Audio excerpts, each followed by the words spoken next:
souvent, quand on parle de diversité, on pense à culture, identité, ethnique, on va dire, ou nationale. Mais en fait, je crois qu'il est important aussi de revenir avec la notion de classe sociale. Les classes sociales n'ont pas disparu, elles ont changé. D'un côté, il y a des gens qui se replient sur ce qu'ils pensent être leur groupe ethnique ou leur groupe culturel. D'un autre côté, il y a aussi des gens qui essayent de tisser des liens. Et donc l'idée, c'est de voir qu'est-ce que ça donne, ces deux tendances contradictoires, dans un contexte où il y a une grande instabilité géopolitique mondiale, mais qui se marque aussi à Liège, et aussi dans une période où il y a des difficultés économiques très très fortes. Il est important de faire bouger le sentiment d'appartenance à la ville et de développer une forme d'identité inclusive qui permette à toutes les personnes qui habitent à Liège de se projeter dans l'avenir de cette ville et de la région.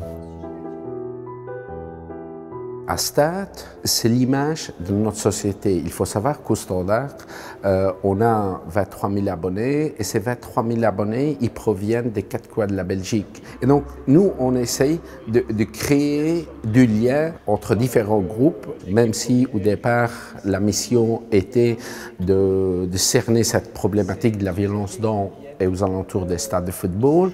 Nous accueillons en moyenne 25 enfants du quartier de Sclessin qui viennent faire de la remédiation scolaire. On fait aussi des activités extrascolaires, c'est d'amener ces enfants à fréquenter des lieux culturels. On leur donne des clés, à s'inscrire à la bibliothèque du quartier, à fréquenter le musée Cursus, à aller à l'Archéoforum. Je sais qu'un sport en équipe, ça va réunir plusieurs personnes, tout comme la culture. Comme aussi, ça peut causer aussi certaines différences, vu que dans une même équipe, on n'est peut-être pas tous d'accord. Comme aussi le choc des cultures, que je pense qu'il y a quelque chose ici d'impressionnant à Liège.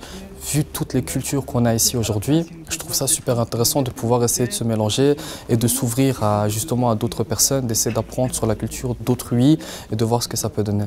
Et donc ce qui m'impressionne quand même, c'est que dans la région liégeoise, mais dans d'autres villes aussi, il y a une partie de la jeunesse urbaine qui a dépassé tous les clivages ethniques, culturels, de religion, de couleur de peau.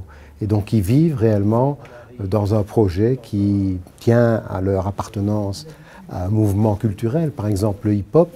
Et donc moi j'ai beaucoup d'espoir dans cette catégorie de la population, puisque quelque part ils sont imperméables au racisme et aux mécanismes d'exclusion, et ils se sentent appartenir à un projet commun.